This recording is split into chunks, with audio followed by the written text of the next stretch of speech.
Hello, শুভ ষষ্ঠী সবাইকে। তো পুজো তো এসেই গেছে, আর এবারও আমরা পুজোতে থাকছি না। একটু মন খারাপও হয় আর অনেকটা আনন্দও হয়। আবার ঘুরতে যাচ্ছি, এবার হচ্ছে একটা বড় ট্রিপ। তো কোথায় যাচ্ছি সেটা তো একটু পরে জানতে পেরেই যাবে। এখন মোটামুটি বাজে হচ্ছে 8টা 20-তে আমাদের ক্যাব বলা আছে, আর আমাদের আজকে ফ্লাইট আছে 12টা 25-এ। তো তোমাদের সাথে আবার দেখা হচ্ছে এয়ারপোর্টে।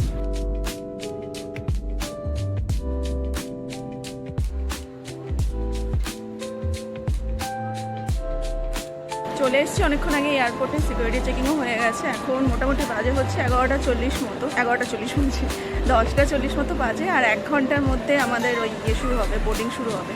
তো এদিক ওদিক ঘুরছি এখন, একে দেখো।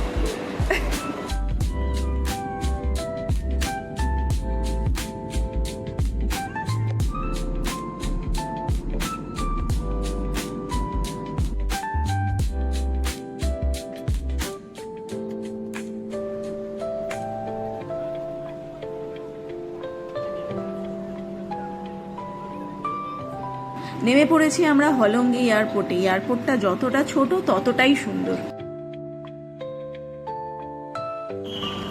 ঠিক আছে, চলে এসছি আমরা ল্যান্ড অফ রাইজিং সান, মানে অরুণাচলে। তো এবার গাড়ি আমরা ভাড়া করে নিয়েছি, যাচ্ছি আমরা এখন হোটেলের দিকে।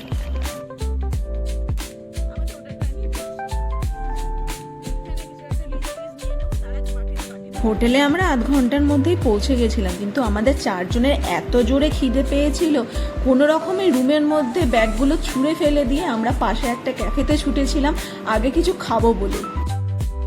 খাওয়া দাওয়া কমপ্লিট করে আমরা একটু চারদিকটা ঘুরলাম মোটামুটি আধ ঘন্টা মতো। তারপরে আবার আমরা হোটেলে ফিরে ভালোভাবে ফ্রেশ হলাম। এটাই ছিল আজকে আমাদের ইটানগরের হোমস্টে, ডিপি হোমস্টে। নিচের দিকে আমাদের একটা বড় রুম দিয়ে দিয়েছিল, মানে একটা রুমেই আমরা 4 জন থেকে যেতে পারবো। ইটানগরে আমরা এই হোমস্টেটা পেয়েছি। আমরা ভেবেছিলাম হয়তো কোনো রকমে একটা রুমে 4 জন থেকে যাবো, একটা রাতের ব্যাপার, কিন্তু এত সুন্দর একটা রুম দিয়েছে আমাদের। এটা দেখতেই পাচ্ছ, পুরো একটা ডাইনিং, এটা হচ্ছে কিচেন, ওই দিকে একটা বাথরুম আছে, আর এটা হচ্ছে মাস্টার বেডরুম। এখানে আরেকটা বাথরুম আছে, আর রুমটাও খুব বড়। ওরা এখন রেস্ট নিচ্ছে।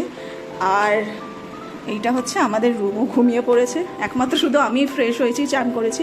দুটো রুমেই এসি আছে, মানে মাত্র 3000 টাকায় আমরা এত সুন্দর একটা থাকার জায়গা পেয়ে গেছি।